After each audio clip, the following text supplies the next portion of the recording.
بسم اللہ الرحمن الرحیم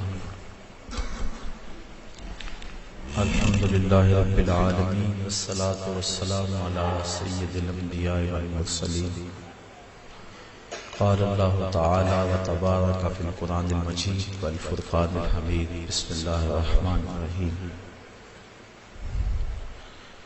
لا اقسم بهذا البلد وانت حل بهذا البلد ووالد وما ولد لقد خلقنا الانسان في كبد ايحسب ان لن يقدر عليه احد يقول اهلكت مالا لبدا ايحسب ان لم يره احد ألم نجعل له عينين ولسانا وشفتين وهديناه النجدين فلاقتحم العقبة وما أدراك ما العقبة فك رقبة أو إطعام في يوم ذي مسغبة يتيما ذا مقربة أو مسكينا ذا متربة ثم كان من الذين آمنوا وتواصوا بالصبر وتواصوا بالمرحمة أولئك أصحاب الميمنة والذين كفروا بآياتنا هم أصحاب المشأمة عليهم نار موصدة صدق الله مولانا العظيم وصدق رسوله النبي الكريم الرؤوف الرحيم اللهم نور قلوبنا بالقرآن وزين أخلاقنا بالقرآن وادخلنا الجنة بالقرآن ونجنا من النار بالقرآن قال الله تعالى وتبارك في شان حبيبه مخبرا وآمرا إن الله وملائكته يصلون على النبي يا أيها الذين آمنوا صلوا عليه وسلموا تسليما الصلاة والسلام عليك يا رسول الله وعلى آلك وأصحابك يا محبوب رب العالمین۔ تمام حمد و ثنا، تعریف و توصیف اللہ جل مجدہ الکریم کی ذات پاک کے لیے جو خالق کائنات بھی ہے اور مالک شش جہات بھی۔ اللہ جل وعلا کی حمد و ثنا کے بعد حضور نبی اکرم شفیع امم رسول محتشم نبی مکرم اللہ کے پیارے امت کے سہارے رب کے محبوب دانائے غیوب مالک رقاب امم فخر عرب و عجم والی کون و مکان سیاہ لا مکان سید انس و جان سرور لالا رخان نیر تابا سرنشین مہوشاں ماہ خوباں شہنشاہ حسینہ تتمہ دوراں سر خیل زہرہ جمالا جلوہ صبح ازل نور ذات لم یزل باعث تکوین عالم فخر آدم و بنی آدم نیر پتہا راستہ ما اوہا شاہد ما تغا صاحب علم نشرہ معصوم آمنہ احمد مجتبہ حضرت محمد مصطفیٰ صلی اللہ علیہ وسلم کے حضور ناز میں اپنی عقیدتوں، ارادتوں اور محبتوں کا خراج پیش کرنے کے بعد برادران اسلام السلام علیکم ورحمۃ اللہ وبرکاتہ۔ ماہ سیام رمضان المبارک پوری برکتوں کے ساتھ ہمارے میں موجود ہے۔ اس ماہ نور کا ایک ایک لمحہ سعادتوں اور رحمتوں سے مالا مال ہے۔ حدیث شریف میں آتا ہے کہ جب ماہ سیام رمضان آتا ہے تو جنت کے سارے دروازے کھول دیے جاتے ہیں، جہنم کے سارے دروازے بند کر دیے جاتے ہیں اور شیاطین جکڑ دیے جاتے ہیں۔ مسجدوں کے پھاٹک کھل گئے، گھر گھر تلاوت کلام مجید ہونے لگی۔ سحری کا سماں کتنا حسین اور دل فریب ہوتا ہے جب چھوٹے چھوٹے بچے بھی قرآن کھول کے بیٹھے ہوتے ہیں، مصلے بچھے ہوتے ہیں، ہاتھوں میں تسبیحاں کیسا نوری سما ہے، کیسا ماحول ہے۔ ایک روایت میں آتا ہے اگر تم رمضان کی قدر کو جان لو تم چاہو پورا سال رمضان رہے۔ یہ اتنا بابرکت اور پرنور مہینہ ہے، اس کی ایک ایک ساعت کے اندر اللہ کی رحمتیں بھری ہیں، اور اللہ تعالیٰ اس ماہ نور کے ایک ایک لمحے کو اپنی رحمتوں سے نوازا ہے، اور کتنے گناہگاروں کی اس ماہ نور میں جہنم سے آزادی اور نجات ہوتی ہے۔ میں اور آپ خوش قسمت ہیں کہ قرب افطار کے ان حسین لمحوں میں قرآن مجید کا درس سننے کے لیے ہم یہاں حاضر ہوئے۔ اللہ تعالیٰ میری زبان پہ کلمۃ الحق جاری فرمائے۔ سورہ البلد جو کہ مکی سورت ہے، آپ کے سامنے آج اس نشست میں تلاوت کرنے کا شرف حاصل کیا ہے، اور اس کے ضمن و ذیل میں کچھ باتیں آپ کے گوش گزار کروں گا۔ اللہ تعالیٰ میری زبان پہ کلمۃ الحق جاری فرمائے۔ ارشاد فرمایا لا اقسم بہذا البلد، مجھے اس شہر کی قسم، چونکہ یہ سورت مکی ہے لہذا شہر سے مراد شہر مکہ ہے۔ اب شہر مکہ کی قسم کیوں فرمائی گئی؟ ذہن کئی چیزوں کی سمجھ جاتا ہے۔ یہ وہ بابرکت شہر ہے جس کے وسط میں اللہ کا بابرکت گھر کعبۃ اللہ ہے، جس پر ہر لمحہ 120 رحمتیں نازل ہوتی۔ اس پاک گھر کی وجہ سے اس شہر کی قسم فرمائی گئی ہوگی، خیال اس سمت بھی جاتا ہے۔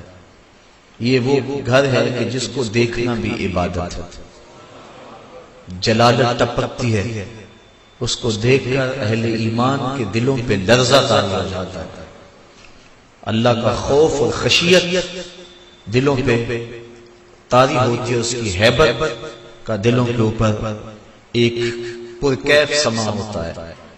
تو یہ بابرکت گھر اس شہر کے وسط میں واقع ہے، اور اس شہر کی عزت اور عظمت کا حوالہ ہے، اس لیے اس شہر کی جو قسم فرمائی گئی شاید اس لیے اسی کعبۃ اللہ کے جنوب مشرقی کونے میں ایک پتھر نصب ہے جس کو حجر اسود کہا جاتا ہے۔ یہ جنت سے لایا گیا اور کعبۃ اللہ کے اس کونے میں نصب کیا گیا۔ اہل ایمان اس پتھر کی طرف لپکتے ہیں، بڑھتے ہیں، اس کو چومنے کے لیے بےتاب ہوتے ہیں۔ اپنی اکلوتی اولاد کو چومنے کے لیے بندے میں اتنی طلب نہیں ہے جتنی اس پتھر کو چومنے میں ہے۔ تو اس لیے یہ جنتی پتھر ہے۔ اس شہر کی قسم اس لیے بھی فرمائی گئی ہوگی کہ یہاں یہ بابرکت پتھر ہے۔ مقام ابراہیم یہ کعبۃ اللہ کی شرقی دیوار کے بالکل سامنے نصب ہے، اور یہ وہ پتھر ہے جس کی چھاتی میں حضرت ابراہیم علیہ السلام کے قدم لگے ہوئے ہیں، اور اس کو مصلی بنانے کا حکم دیا گیا ہے۔ اس پتھر کی وجہ سے اس شہر کی قسم فرمائی گئی۔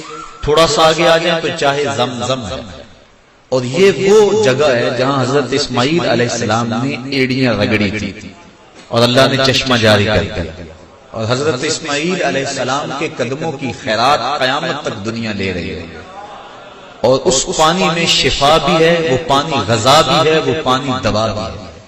جس نیت کے ساتھ آب زمزم پیو اللہ تعالیٰ اس نیت کو پورا فرما دیتا ہے۔ جو دعا کرو اللہ آب زمزم پیتے ہوئے ہر دعا کو قبول فرماتا ہے۔ یہ ایک حوالہ ہے اس شہر کا، تو اس لیے شہر کی قسم فرمائی گئی۔ خیال یہ بڑھتا ہے آگے صفا اور مروہ یہ دو پہاڑیاں ہیں جن میں حضرت حاجرہ سلام اللہ علیہا اپنے بیٹے کے لیے پانی کی تلاش میں دوڑی تھی۔ اب قیامت تک اللہ تعالیٰ نے ان پہاڑیوں کو، ان پتھروں کو اپنی نشانیاں قرار دیا، یہ شعائر اللہ کہلائیں، اور قیامت تک حاجیوں کو ان پتھروں پہ دوڑنے کا حکم دیا گیا۔ حضرت حاجرہ تو اس لیے دوڑی تھی کہ ان کو بیٹے کے لیے پانی چاہیے تھا۔ حاجی کی بغل میں پانی کی بوتل موجود ہوتی تھی، لیکن یہ کیوں دوڑ رہا ہے؟ جن لوگوں نے حج کیا ہے، عمرے کی سعادت حاصل کی ہے، کیسا منظر ہوتا ہے، سروں کا سمندر نظر آتا ہے، لوگ دوڑ رہے ہیں۔ اسلام تو بے مقصد ایک عمل کی ترغیب نہیں دیتا۔ من حسن اسلام المرء ترکہ ما لا یعنی، اسلام کا حسن یہ ہے کہ ہر بے مقصد کام چھوڑ دیا جائے۔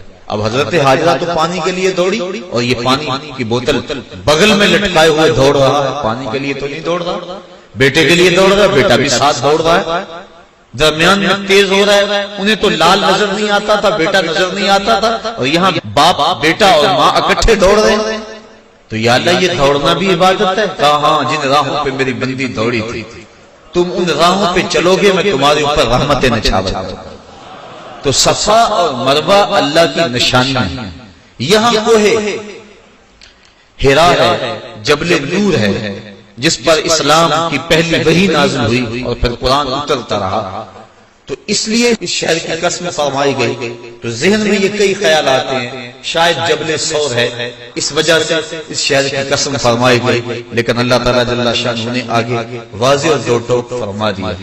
مکہ عظمت کا بہت بڑا حوالہ ہے، اور اس میں جو ہے وہ مقام ابراہیم ہے، اس میں چاہے زمزم ہے، اس میں صفا مروہ ہے، اس کے اندر حجر اسود ہے، کعبہ اللہ ہے، یہ عظمت کے بہت بڑے حوالے ہیں۔ لیکن کہا میں اس شہر کی قسم اس لیے نہیں کھا رہا کہ اس میں یہ ساری عزت والی چیزیں ہیں، لیکن مالک نے کیوں شہر کی قسم فرما رہا ہے؟ کہا وَأَنْتَ حِلٌّ بِهَذَا الْبَلَدِ، اس لیے محبوب اس شہر کی گلیوں میں تو چلتا رہا، تو نے خرام ناز کیا ہے، اس شہر کی فضاؤں میں تیرے سانسوں کی خوشبو بسی ہے۔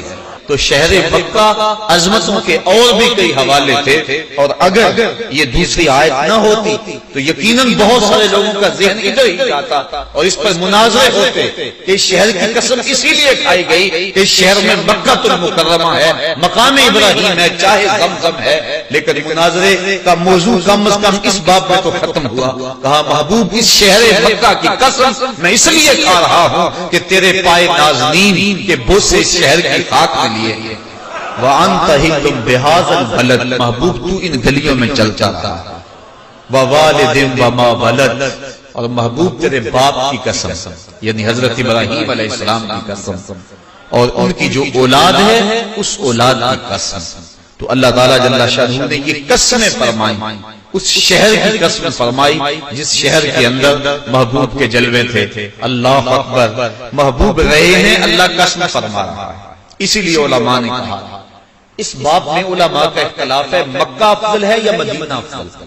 بعض نے کہا مکہ افضل ہے، بعض نے کہا مدینہ افضل، اس پر کئی اقوال ہیں، لیکن اس آیت کی روشنی میں میرے ذہن میں اس وقت جو قول آیا وہ یہ کہ بزرگ فرماتے ہیں، بعض علماء کہتے ہیں کہ جب حضور مکے میں تھے مکہ افضل تھا، جب مدینے میں آ گئے تو مدینہ افضل تھا۔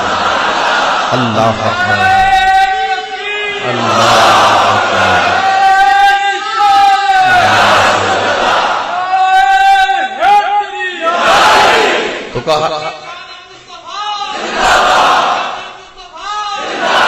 تو کہا جب وہ مکے میں تھے تو مکہ افضل تھا، اور جب مدینے میں آ گئے تو مدینہ افضل تھا۔ اور آقا کریم نے ہاتھ اٹھا کے دعا مانگی، اے اللہ جتنی برکتیں تو نے مکے میں رکھی تھی 2 گنا برکتیں مدینے میں رکھی۔ تو یہ نسبت کی بات ہے، جہاں وہ ہوں گے وہاں برکتیں اتریں گی۔ ایک بار وہ جدھر سے گزرے ہیں نصیر، ایک بار وہ جدھر سے گزرے ہیں نصیر، 1000 بار ادھر سے بہار گزری ہے۔ وہ روشنی ہی روشنی ہے۔ ظہوری صاحب نے ایسے تو نہیں کہا کہ مکے کی ہواؤں میں، طیبہ کی فضاؤں میں، ہم نے تو جدھر دیکھا سرکار نظر آیا۔ یقین جانے اگر محبت کی نظر مل جائے تو بندہ طواف کرتے ہوئے بھی ڈھونڈتا ہے کہ ان راہوں سے محبوب گزرے ہوں۔ اللہ اکبر، چاہے زمزم پہ آئے یا صفا مروہ پہ آئے، غار ثور پہ جائے یا حرا پہ آئے، وہ تصور میں اسی میں ہوتا ہے کہ ان گلیوں سے، ان بازاروں سے جو ہے وہ حضور گزرے ہوں گے۔ اور آج مکے میں بھی جو اجالے ہیں اور مدینے میں بھی جو اجالے ہیں، یہ ان نفوس قدسیہ کی جو ہے وہ برکتیں ہیں۔ حضور کی سانسوں کی مہک آج بھی وہاں موجود ہے۔ وہ کیا کسی نے کہا تھا نا کہ چند لمحوں کے لیے ٹھہرے تھے تم جس پیڑ کے نیچے، چند لمحوں کے لیے ٹھہرے تھے تم جس پیڑ کے نیچے سنا ہے آج تک اس پیڑ کا سایہ مہکتا ہے، آج بھی وہ خوشبو ہے، آج بھی وہ روشنی ہے۔ تو کہا محبوب مجھے اس شہر کی قسم، اس لیے کہ شہر میں تو جلوہ فرما ہے، اور تمہارے باپ ابراہیم کی قسم اور اس کی اولاد کی قسم۔ یہ قسمیں فرما کر کیا کہا؟ لَقَدْ خَلَقْنَا الْإِنسَانَ فِي كَبَدٍ، ہم نے انسان کو مشقت میں رہتا ہوا پیدا کیا۔ انسان کی زندگی کا مقصد یہ نہیں ہے کہ وہ آسائشیں اور سہولتیں ہی تلاش کرتا ہے، کہ اس کے لیے زندگی میں کوئی کٹھن مرحلہ نہ ہو۔ یہ ایک مرد اور ایک انسان جو اپنی انسانیت کے جوہر سے آگاہ ہے، یہ اس کا مطالبہ نہیں ہوتا، بلکہ وہ تو کہتا ہے کیا میں نے اس خاکدان سے کنارہ، جہاں رزق کا نام ہے آب و دانہ، پلٹنا جھپٹنا جھپٹ کر پلٹنا، لہو گرم رکھنے کا ہے ایک بہانہ، پرندوں کی دنیا کا درویش ہوں میں کہ شاہی بناتا نہیں آشیانہ۔ یعنی انسان مشقتوں میں رہتا ہوا پیدا کیا گیا، بالکل آسان زندگی، سہل زندگی، کوئی تکلیف نہ پہنچے، مخمل کے فرش پہ بھی چلے تو پاؤں میں موچ آ جائے، کیلا کھانے سے بھی جو ہے وہ دانت ہلتے چلے جائیں، یہ ایک مرد کی پہچان نہیں ہے۔ انسان کو اللہ نے مشقتوں اور دکھوں کے اندر رہتا ہوا پیدا کیا ہے تاکہ وہ حالات کا مقابلہ کرے۔ ہے شباب اپنے لہو کی آگ میں جلنے کا نام۔ اقبال نے کہا تھا کہ جوانی کیا ہے؟ کسی چوک اور موڑ پہ کھڑا ہونے کا نام جوانی ہے، اپنی خواہشات میں اسیر ہو جانے کا نام جوانی ہے، اپنے سفلی جذبات کی تسکین کی راہیں تلاش کرنے کا نام جوانی ہے۔ تو اقبال کہتا ہو بتاؤں جوانی کیا ہے؟ شباب اپنے لہو کی آگ میں جلنے کا نام۔ تو انسان مشکلوں کے پردے میں رہتا ہوا پیدا کیا گیا ہے، اس کو آسانیاں، اس کو راسانیاں، یہ تو شاہین ہے اور پہاڑوں کی چٹانوں پہ اس کے بسیرے، لہذا یہ قسمیں فرما کر کہا۔ اور قسم مکے کی کیوں فرمائی؟ شہر محبوب کی قسم کیوں فرمائی؟ اس لیے کہ اس شہر میں حضور نے پتھر کھائے تھے، اس شہر کے اندر گڑے کھودے تھے، اس شہر کے اندر اجڑیاں ڈالی گئی تھی، اس شہر کے اندر حضور علیہ السلام کے اوپر کوڑے ڈالے گئے تھے، اس لیے کہا محبوب اس شہر کی قسم، جس شہر میں تم نے دکھ سہے، جس شہر کے اندر تم نے تکلیف سہی، کھدے ہوئے گڑے، بچھے ہوئے کانٹے، راستوں کی تکلیفیں تم نے سہی اور ہنس کے سہی، میرے نام پہ سہی۔ محبوب اس شہر کی قسم، ہم نے انسان کو آسائشوں میں رہتا ہوا نہیں بلکہ دکھوں کے ساتھ ٹکراتا ہوا پیدا کیا۔ وہ حالات کے جبر کا مقابلہ کرتا ہے، وہ کشمکش کے اندر کود جاتا ہے، وہ ہنگامہ خیر و شر کے اندر ایک موتی بن کے نکھرتا ہے۔ وہ آسان زندگی کا متلاشی نہیں ہے بلکہ محبوب تیرے شہر کی قسم، جس شہر میں تیرے بسیرے ہیں، جس شہر کے اندر محبوب تجھے کپڑے ڈال کے تاؤ دیے گئے، جس شہر کے اندر دکھ پہنچائے گئے، اس شہر کی قسم انسان کو مشقتوں میں اور تکلیفوں میں رہتا ہوا پیدا کیا گیا ہے۔ تمام عمر طوفان سے کھیلتے گزری، تمام عمر طوفان سے کھیلتے گزری، نیا کے ڈوبنے کا ڈر بھی رہا۔ یہ ہے زندگی ایک مومن، یہ نہیں ہے کہ وہ ہر وقت پھولوں کی سیج پہ لیٹا رہے۔ مجھے ایک واقعہ یاد آیا، تو ایک بادشاہ تھا نا، وہ پھولوں کی سیج پہ لیٹا کرتا تھا، لونڈی اس کے لیے روزانہ سیج بچھایا کرتی تھی، بوڑھی ہو گئی۔ ایک دن وہ سیج بچھا کر خیال آیا اس کے دل میں کہ بادشاہ روزانہ ان پھولوں پہ سوتا ہے، پتہ نہیں کیا لطف ہوگا ان پھولوں پہ سونے کا، میں بھی تو کمر سیدھی کر کے دیکھوں کیا لطف ہے ان پھولوں پہ سونے کا۔ ساری زندگی وہ بادشاہ کے لیے سیج سجاتی رہی، آج سیج تیار کر کے ایک لمحے کے لیے لیٹی، سارے دن کی تھکی ہوئی تھی، آنکھ لگ گئی۔ بادشاہ جب اپنے کمرے میں داخل ہوا، دیکھا کہ اس کی سیج پہ ایک لونڈی لیٹی ہوئی، اس نے فوراً تالی بجائی، خدام حاضر ہو گئے، کہا اس کو پکڑو اور الٹا لٹکا دو اور اتنا مارو کہ اس کی جان نکل جائے، تاکہ باقیوں کو عبرت ہو جائے کہ بادشاہوں کی سیج کتنی مقدس ہوتی ہے۔ ایک لونڈی کو یہ جرأت کہ وہ بادشاہ کی سیج کے اوپر سوئے، اس لونڈی کو پکڑا، الٹا لٹکا کے جلاد کوڑے مارنے شروع کر دیے۔ جب کوڑا لگتا ہے وہ چیختی ہے، اچانک چیختے چیختے اس نے ہنسنا شروع کر دیا۔ بادشاہ نے کہا رک جاؤ، اس لونڈی کو پوچھو روتی کیوں ہے، اسے یہ بھی پوچھو ہنستی کیوں ہے۔ جلاد روک گیا، لونڈی کو پوچھا تو روتی کیوں ہے، کہا جب کوڑا لگتا ہے میری جان نکلنے کو آتی تو تکلیف کی وجہ سے روتی ہوں۔ کہا ہنستی کیوں ہے، کہا ہنستی اس بات پہ ہوں، میں نے سوچا میں چند لمحوں کے لیے اس سیج پہ سوئی اور اتنی تکلیف آ رہی ہے، جس کو عمر ہو گئی سوتے ہوئے اس کا کیا بنے گا۔ تو ہر بندہ چاہتا یہ ہے کہ میرے لیے دکھ کوئی نہ ہو، گھر میں آسودگی، گاڑی میں آسودگی، میں کوئی کام نہ کروں میرے لیے مشقت نہ ہو، آسودگی ہو جائے۔ یہ جو ڈبل شاہ کا کاروبار چلا یہ بھی اس لیے ہر بندہ چاہتا تھا یوں ہی میرے پاس پیسے آ جائیں، نہ مجھے کام کرنا پڑے، نہ دماغ لڑانا پڑے، نہ مجھے اپنے اعضاء کو حرکت دینی پڑے۔ تو یہ انسان جو ہے وہ کیسی سوچ رکھتا ہے، جبکہ اللہ تعالیٰ نے قسمیں فرما کر کہا محبوب ہم نے انسان کو مشقتوں میں رہتا ہوا پیدا کیا ہے، دکھوں کے ساتھ نبھاؤ۔ اگر انسان قرآن کی اس فکر کو سمجھ لے تو بہت ساری تکلیفیں خود بخود ختم ہو جاتی ہیں۔ غربت، دکھ، بیماری، انسان لڑتا تو رہتا ہے لیکن شاکی رہتا ہے، یہ میرے لیے ہی ہے، یہ میرے لیے ہی ہے۔ اور اس لیے انسان ایک تو تکلیف آ گئی، دوسرا جو ہے اس کو ایک اذیت بن گئی کہ یہ میرے لیے کیوں ہے۔ تو اگر وہ قرآن کے اس مزاج کو سمجھے کہ یہ تو مرد کے ساتھ ہوتا ہے، یہ کشمکش تو اس کے ساتھ جاری رہے گی، حالات کا ٹکراؤ تو اس کے ساتھ رہے گا، اس کو تو ان دکھوں سے گزرنا ہوگا، اس بھٹی کے اندر اپنے آپ کو ڈالنا ہوگا، تو اس کو تکلیف آئے گی لیکن پریشانی اس کی وہ نہیں ہوگی۔ واصف علی واصف نے کہا تھا کہ اپنی مرضی اور اللہ کی مرضی میں فرق کا نام غم ہے۔ جب بندہ اپنی مرضی اور اللہ کی مرضی میں فرق کر دے تو اسے غم کہتے ہیں، اور جب بندہ کہتا ہے یہ سونا میرے دکھ میں چلا جا تے میں سکھ نو چلے ڈاواں، پھر وہ جلتی ہوئی چکھا کے اندر بھی مسکراتا ہوا چلا لگا۔ جبریل پوچھتے بھی ہیں کہ اب تو کہہ لو نا کہ مجھے اس دکھ سے بچا لیا جائے، اللہ کا نام لیوا، توحید کا پرستار دنیا پہ ایک ہی ہے اور وہ بھی آگ میں کود رہا ہے۔ تو جواباً خلیل علیہ السلام کہتے ہیں جبریل بتاؤ نا ان کافروں کے دل میں کس نے ڈالا کہ مجھے آگ میں جلایا جائے، اس کی مشیت کے بغیر ہو گیا یہ؟ کہا رب جلیل نے، کہا اگر جلیل کی یہ مرضی ہے تو پھر خلیل کی بھی یہ بھی ہے۔ تو پھر انسان کے لیے دکھ نہیں رہتا، بلکہ اس دکھ کے اندر سے بھی انسان لذت تشکیل کر لیتا ہے۔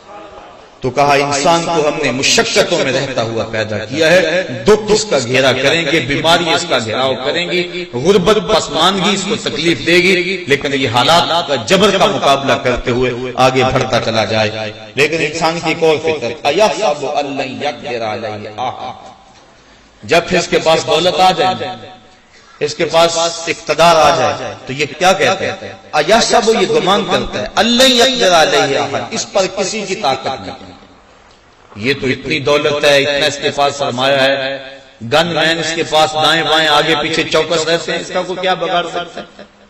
عدالتیں یہ خرید لے، کچہریاں یہ خرید لے، تھانے یہ خرید لے، کوئی اس کا بگاڑ سکتا ہے؟ اتنی کثرت، اتنی دولت، ہر شے دولت سے خریدی جا سکتی ہے، تو یہ گمان کر لیتا ہے، اس پر کسی کی طاقت نہیں چلتی۔ یقولو، پھر ایک اور بات کہتا ہے اہلکت مالا لبدا، کہ میں نے دیکھو اتنا مال خرچ کر دیا، یعنی اپنے اس مال کی نمائش کرنے بیٹھ جاتا ہے، بہانے شادی کرے گا تو فضول خرچیوں پہ اتنے اڑا دے گا تاکہ لوگوں کو پتا چلے کہ حد ہوگی، سیٹ صاحب نے کمال کر دیا، لوگوں کو بتاتا پھرتا ہے کہ میں تو جناب یہ جو کوٹھی کا گیٹ ہے نا یہی 5 لاکھ کا بنا ہے، وہ بہانے یقولو کہتا ہے اہلک، تو میں نے ہلاک کر دیا، اڑا دیا، مال لبدا، ڈھیروں مال، میں تو مریض سیر کرنے گیا تھا تو 5 لاکھ میرا خرچہ آ گیا، وہ تو بیمار ہو جائے تو بعد میں لوگوں کو بتاتا پھرتا ہے کہ میں فلاں ہاسپٹل میں گیا تھا، وہ بڑا مہنگا ہاسپٹل ہے، میں نے اتنے پیسے وہاں لگا دیے۔ یہ بہانے سے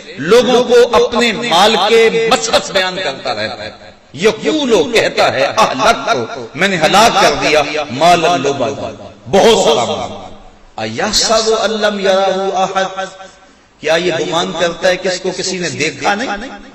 جو یہ کر رہا ہے، جو دادے عیش دے رہا ہے، جس پہ مال اڑا رہا ہے، جہاں خرچ کر رہا ہے، جہاں فضول خرچے اللہ تللوں میں اڑا رہا ہے، کیا یہ سمجھتا ہے کوئی آنکھ اس کی نگرانی نہیں کر رہی، کوئی نہیں اسے دیکھ رہا؟ آگے فرمایا الم نجعل لہ عینین، اس کی اپنی آنکھیں نہیں تھی؟ کیا ہم نے اس کو 2 آنکھیں نہیں دی تھی؟ ولسانا وشفتین، ایک زبان اور 2 ہونٹ نہیں دیے تھے؟ وہدیناہ نجدین، ہم نے خیر اور شر دونوں راہیں نہیں دکھا دی تھی اس کو؟ فلقتحم العقبہ، لیکن یہ مشکل گھاٹی چڑھائی نہیں، مشکل گھاٹی نہیں چڑھا، یوں پیسے اڑا دینا یہ اس کے لیے آسان تھا، نفس کی تسکین کا سبب تھا۔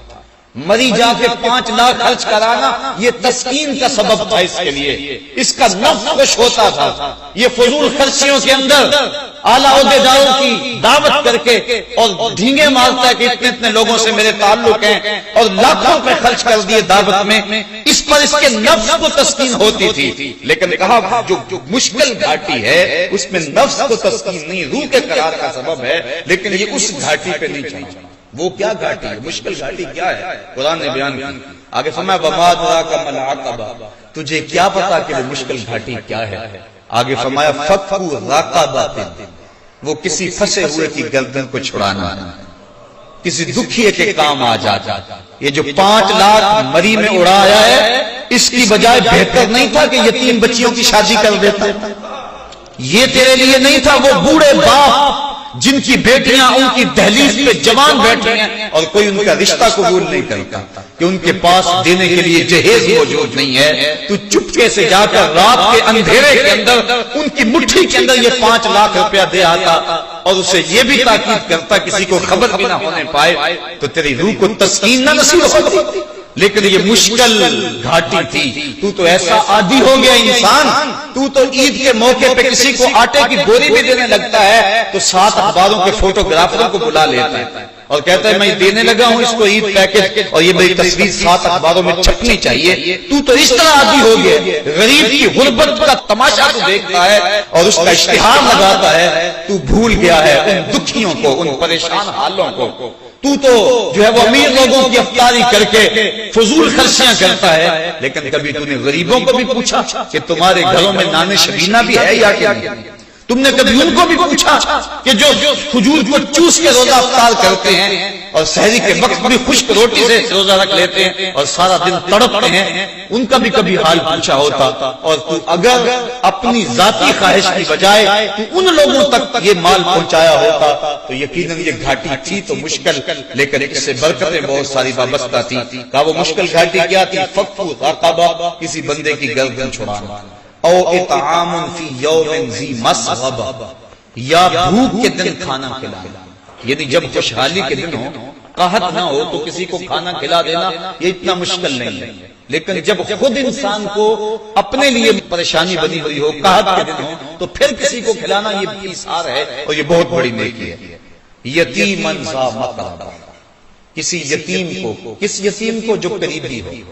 دور کے یتیم کی بھی ترغیب ہے شریعت میں، لیکن یہاں قریبی یتیم کا تذکرہ اس لیے کیا گیا کہ پیچھے کہا گیا یہ مشکل گھاٹی ہے، اس لیے کہ انسان اپنے قریبی یتیموں کی جب مدد کرتا ہے، بھتیجوں کی، بھانجوں کی، تو اس میں معاشرے میں سے اسے داد نہیں ملتی۔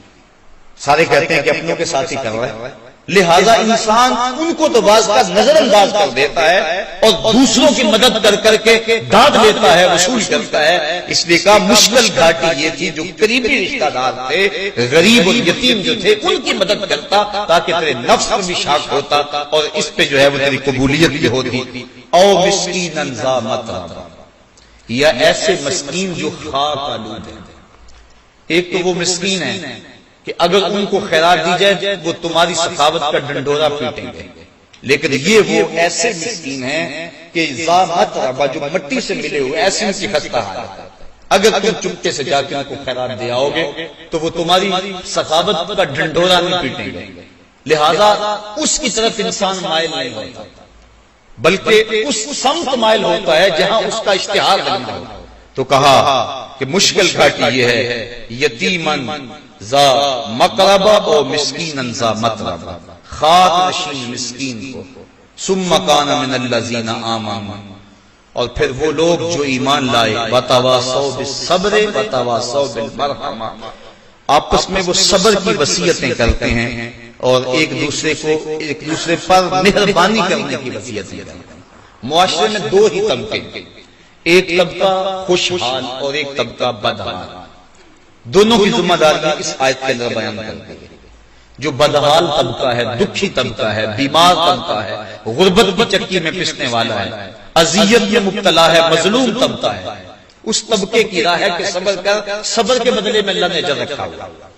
آقا کریم کی خدمت میں ایک بوڑھی حاضر ہوئی، عرض کی حضور مجھے مرگی کے دورے پڑتے ہیں اور جب مجھے دورہ پڑتا تو میں گر پڑتی ہوں، سطر بھی کھل جاتا ہے اور بڑی پریشانی ہوتی ہے، میرے لیے دعا کریں کہ مجھے اس مرض سے نجات مل جائے۔ آقا کریم نے فرمایا اگر تو کہے تو میں دعا کر دیتا ہوں، اور اگر تو صبر کرے تو اللہ جنت عطا فرمائے۔ اللہ اکبر۔ اب وہ عورت کیا کہنے لگی؟ کہا حضور مجھے جنت والا سودا قبول ہے، میں صبر کر لیتی ہوں، یہ 4 دن کی زندگی ہے، دوروں میں گزر جائے گی، کوئی بات نہیں، لیکن اتنی مہربانی تو فرما دیں کہ جب میں گروں تو میرا سطر نہ کھلا کرے۔ دورے ضرور پڑے لیکن میں عورت ذات ہوں، سطر نہ کھلے، یہ میرے لیے باعث شرمندگی ہے۔ تو آقا کریم نے اس کے لیے دعا فرما دی۔ جب وہ مرگی کے دورے سے گرتی تھی تو اس کا سطر محفوظ رہتا تھا، لیکن اس کو مرگی کے دورے مسلسل پڑتے تھے تو مومن کو جو کانٹا بھی چبھتا ہے اللہ اس کے بدلے میں بھی اس کو جنت عطا فرماتا ہے۔ ترغیب دی گئی ان لوگوں کو جو دکھ میں مبتلا ہے، جو مصیبت میں مبتلا ہے، جو بیچارے معاشی بدحالی میں مبتلا ہیں، پریشانی اور دکھ میں مبتلا ہیں، ان کو کہا تم صبر کر کے دیکھو۔ اور دوسرا طبقہ خوشحال طبقہ، بیماروں کو کہا صبر کرو، اور ڈاکٹروں کو کہا تم رحم کھاؤ ان پہ، تم چھری تیز کر کے ان کی کھال نہ ادھیڑو، اگر تم ان کی جگہ ہوتے تو کیا ہوتا، لہذا تم ان پہ رحم کھاؤ۔